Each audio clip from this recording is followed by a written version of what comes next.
प्रिय भक्तों, जय श्री राम। आज सुनेंगे भक्त कवि रत्न जयदेव जी। ये भक्तों की सच्ची कथा है।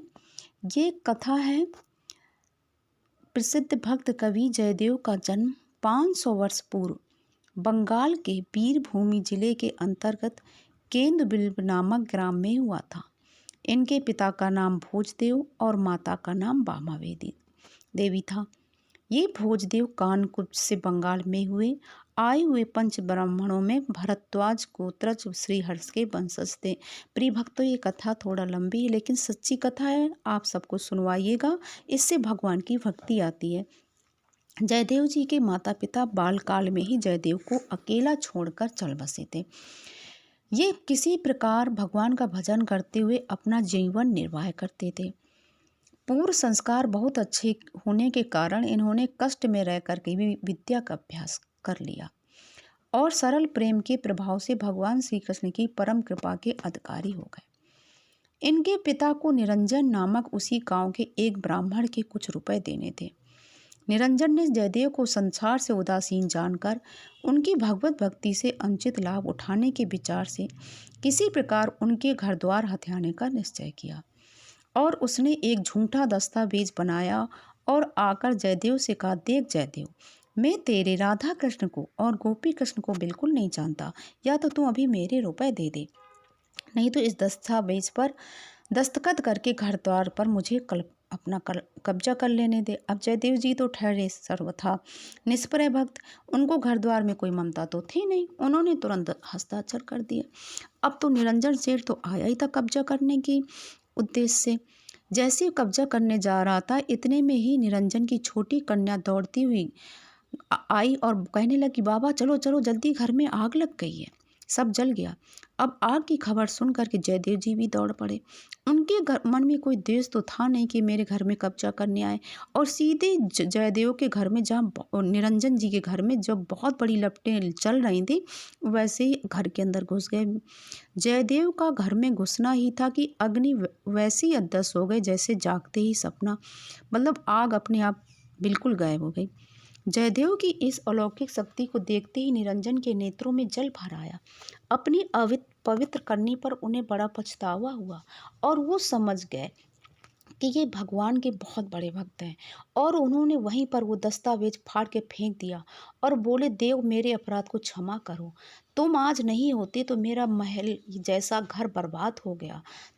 आज मैंने जाना कि तुम्हारे ऊपर भगवान की कितनी बड़ी कृपा है।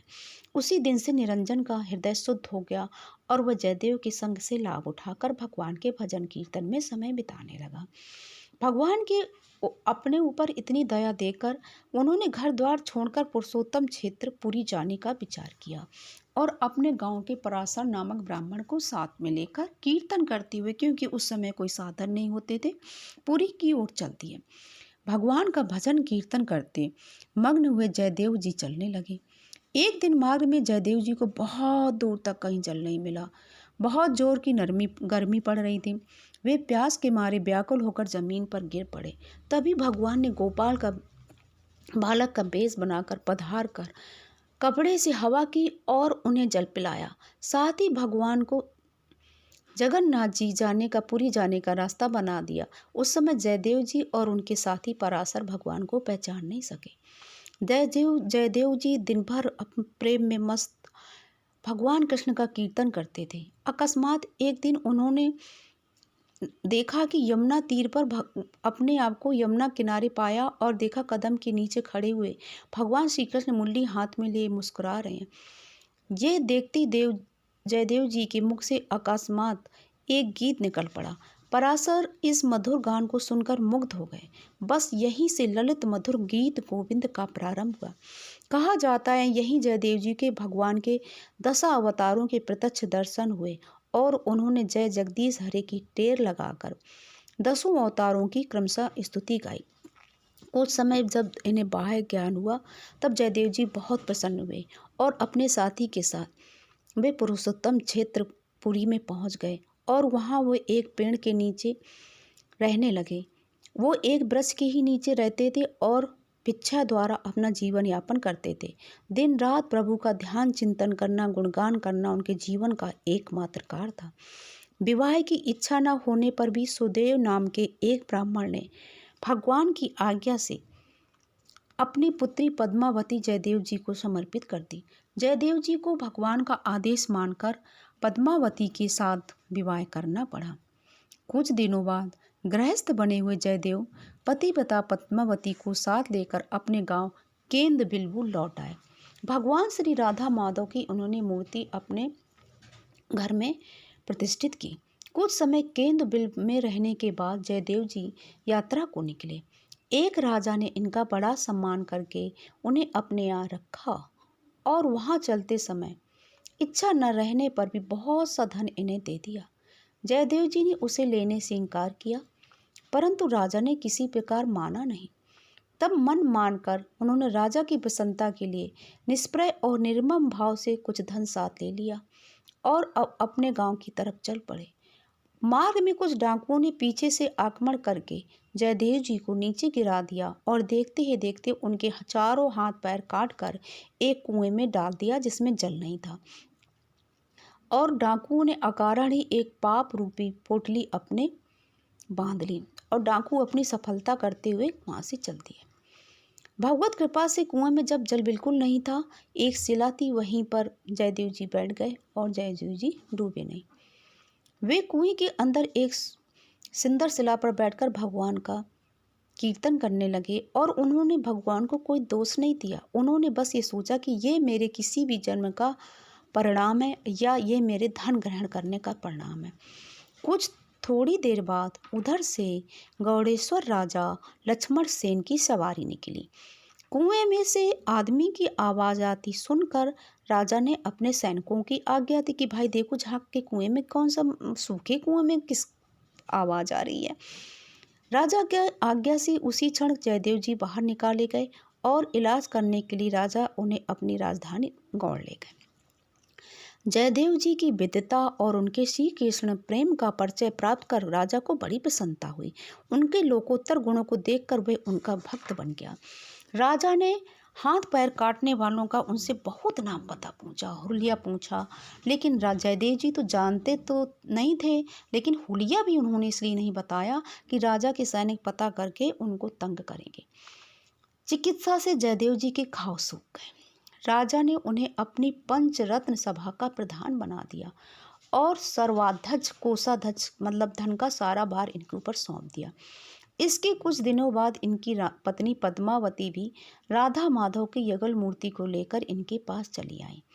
अब राजा हर तरह से धनादि देकर इनका सम्मान करना चाहते, परंतु धन मान के विरागी भक्त जयदेव मामूली खर्च के सिवा कुछ भी नहीं लेते थे। एक दिन राजमहल में बहुत बड़ा कोई महोत्सव था। उसमें सारे नगर के लोग आमंत्रित किए गए। दरिद्र भिक्षुक अतिथि ब्राह्मण साधु सभी आए थे। उनमें साधु भेषधारी चारों डाकू भी थे जिन्होंने जयदेव जी को धन के लोभ से हाथ पैर काटकर कुएं में डाल दिया था। डाकुओं को क्या पता था कि हमने जैसे मरा समझ लिया वो तो यहाँ का सर्वाध्यक्ष है। डाकुओं ने दूर से जयदेव जी को देखकर पहचान लिया और डरकर भागने का मौका देखने लगे। इतने में जयदेव जी की दृष्टि इनके ऊपर पड़ गई और वो समझ गए कि लगता है इनको धन की बहुत आवश्यकता है। और जयदेव जी के मन में ये भी विचार आया कि अगर मैं इनको धन दिला दूंगा तो ये आज चोरी डकैती नहीं करेंगे, किसी को मारेंगे पीटेंगे नहीं। तो जयदेव जी ने उन चारों डाकुओं को बुलाकर राजा से कहा कि राजा साहब, आप मुझसे हमेशा आज मेरे कुछ मित्र आए हुए हैं, आप उनको धन दे दीजिए। कहने भर की देर थी, राजा ने तुरंत अपने पास बुलाया और उनकी इच्छा के अनुसार बहुत सा धन धान देकर आदर पूर्वक खिलाने पिलाने के बाद वस्त्रालंकारों से पुनः सम्मानित करके प्रेम पूर्वक उनको विदा कर दिया। धन का बोझ ज्यादा हो गया था, रास्ते में संभालने की आवश्यकता थी, इसलिए जयदेव जी ने एक अफसर के साथ 4 सेवकों को उनके साथ कर दिया। राह में अफसर ने उनको इतना धन सम्मान पाने का रहस्य जानने के लिए उनसे पूछा कि भाइयों, आपका निष्प्रय भक्तवर जयदेव जी के साथ क्या संबंध है? वो तो कभी धन लेते नहीं और आप आए तो बहुत सारा धन दिलाया। पाप बुद्धि डाकुओं ने ईश्वर के न्याय और भय को भूलकर कपट से कहा, भाई साहब, तुम्हारा ये अध्यक्ष और हम लोग एक राज्य में कर्मचारी थे। हम लोग अफसर थे और ये हमारी अंदर काम करता था। इसने एक बार ऐसा कुकर्म किया कि राजा ने गुस्से में आकर इसके जान लेने की आज्ञा दी, तो हमने इसको हाथ पैर काट कर छोड़ दिया। इसने इस वजह से हमारा इतना सम्मान कराया कि कहीं हम इसकी पोल न खोल दें। हमको इतना धन दिलाया अपने राजा से। डाकुओं का इतना कहना था कि धड़ाम से धरती फटी और चारों जीते ही उसमें समा गए। राज कर्मचारी आश्चर्य में डूब गए, उनको कुछ समझे में नहीं आया। तदंतर अफसर नौकरों के सिर पर सारा धन लदवाकर वापस राजधानी की ओर लौट आए और राजा से उन्होंने सारा हाल सुना दिया। अब राजा ने जयदेव को बुलाकर चकित मन से सब बातें सुनाई। इतने में राजा ये देखकर और आश्चर्य में डूब गए कि जयदेव जी की आंखों से आंसुओं की धारा बह रही है और उनके कटे हुए हाथ पैर उसी क्षण पुनः वैसे ही हो गए जैसे कभी कटे ही नहीं थे। मतलब हाथ पैर दोबारा पुनः हो गए। राजा ने विस्मित होकर बड़े कौतूहल से आग्रह पूर्वक सारा हाल पूछा, क्या बात है? जयदेव जी को अब सच्ची घटना सुनानी पड़ी। दयालु हृदय जयदेव जी ने कहा, राजन, मैं बहुत ही अभागा हूँ, जिसके कारण उन बेचारों के प्राण गए। मैंने धन को बुरा समझकर छोड़ दिया था, पुनः राजा के आग्रह से उसे ग्रहण किया। इसी से वन में उन बेचारों की बुद्धि लोभवश दूषित हो गई और उन्होंने धन छीनने के लिए मुझे लूला लंगड़ा करके कुएं में डाल दिया था। आज मैंने इनको देखा तो मुझे लगा कि मैं इनको धन दिला दूं, ताकि ये किसी को मारेंगे नहीं, पीटेंगे नहीं और इनकी धन की कामना पूर्ण हो जाएगी तो ये डाकूपन वाला काम छोड़ देंगे। अवश्य ही मेरे ये हाथ पैर किसी पूर्ववर्त कर्म के फल से कटे थे, वे तो केवल लोभवश निमित्त बने थे। आज अपने ही कारण से उनको इस प्रकार अप्राकृतिक मृत्यु का समाचार सुनकर मुझे रोना आ रहा। यदि उनका दोष हो तो भगवान उन्हें क्षमा करें। कितना आश्चर्य कि मेरे दोष न देखकर भगवान ने दया करके मेरे हाथ पैर पुनः पूर्ववत बना दिए। राजन, ऐसे मेरे प्यारे श्री कृष्ण को जो नहीं भजता, उसके समाना भागा और कौन होगा। भक्त प्रवर श्री जयदेव देव की वाणी सुनकर राजा चकित हो गए और उनके चरणों में लौट गए। भक्त हृदय की महत्ता का प्रत्यक्ष परिचय प्राप्त कर वे उनसे अत्यंत प्रभावित हुए। जयदेव जी की पत्नी पद्मावती भी छाया की भांति सब प्रकार से स्वामी का अनुवर्तन करने वाली थी। भगवान के प्रति उसका प्रेम भी असीम था। पातिव्रत धर्म का महत्व वह भली बात जानती थी। जयदेव जी राजपूज थे, इससे रानी, राजमाता आदि राजमहल की महिलाएं भी उनके घर पद्मावती के पास जाकर सत्संग का लाभ उठाया करती थी। रानी बहुत ही सुशीला, साध्वी, धर्मपरायणा और पतिव्रता थी, परंतु उनके मन में कुछ अभिमान था।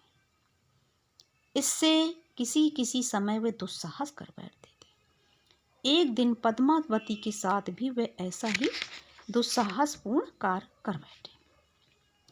सत्संग हो रहा था। अब बातों ही बातों में पद्मावती जी ने सती धर्म की महिमा बतलाते हुए कहा कि जो स्त्री स्वामी के मर जाने पर उसके शव के साथ जलकर सती होती है, वह तो नीचे श्रेणी की सती है। उच्च श्रेणी की सती तो पति के मरण का समाचार सुनते ही प्राण त्याग देती है। अब रानी को ये बात नहीं जची। उसने समझा कि पद्मावती अपने सतीत्व का गौरव बढ़ाने के लिए ऐसा कह रही हैं। अब रानी के मन में ईर्ष्या जाग उठी। रानी परीक्षा करने का निश्चय करके बिना ही कुछ कहे महल को लौट गई। एक समय राजा के साथ जयदेव जी कहीं बाहर गए थे। रानी सुअवसर समझकर दंभ से विषाद युक्त चेहरा बनाकर पद्मावती के पास गई और कपट रुदन करते करते कहा कि पंडित जी को वन में सिंह खा गया। उसका इतना कहना था कि पद्मावती श्री कृष्ण कहकर धड़ाम से पृथ्वी पर गिर पड़ी। रानी ने चौंक कर देखा तो पद्मावती अचेतन मालूम हुई। परीक्षा करने पर पता लगा कि पद्मावती के प्राण पखेरु शरीर से उड़ गए हैं। अब तो रानी के होश उड़ गए। उसे अपने दुस्साहसपूर्ण कुकृत्य पर बड़ा पश्चाताप हुआ।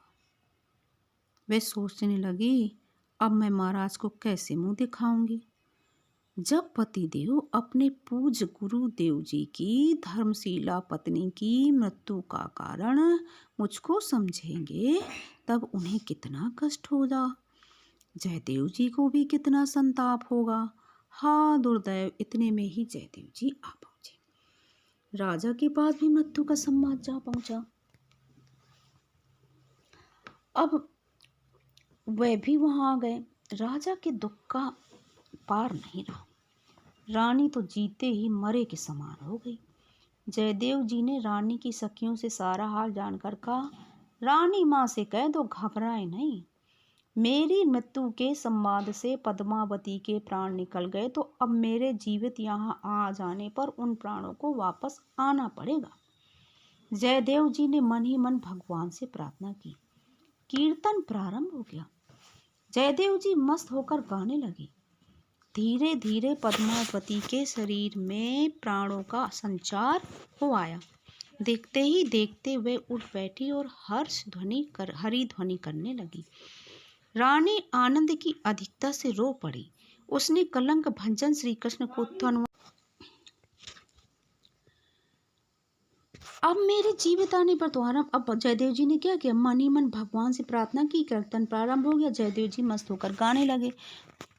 धीरे धीरे देखते देखते पद्मावती जी उठ बैठी और हरि ध्वनि करने लगी। रानी आनंद की अधिकता से रो पड़ी। उसने कलंक भंजन श्री कृष्ण को धन्यवाद दिया और भविष्य में जयदेव जी की भक्ति और पद्मावती के पातिव्रत का सुयश चारों ओर फैल गया।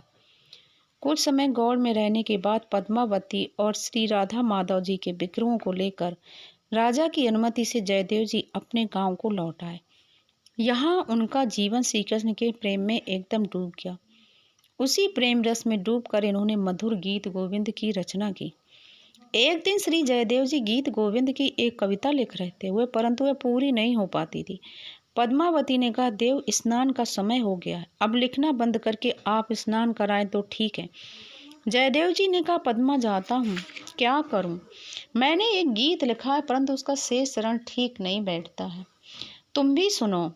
स्थल कमल गंजनम मम हृदय रंजनम जनि तरति रंग परभागम भड़ मसरणवाणी करवाणी चरण द्वयम सरस लसद दल अक्त करागम स्मर गरल खंडनम मम शिरसि मंडनम।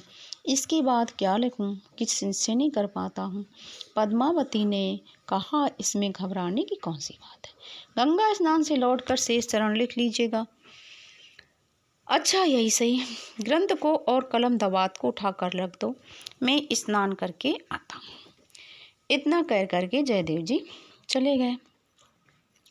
कुछ मिनटों बाद ही जयदेव जी भगवान कृष्ण जयदेव जी का रूप धारण करके पधारे और बोले, पद्मा जरा गीत गोविंद देना।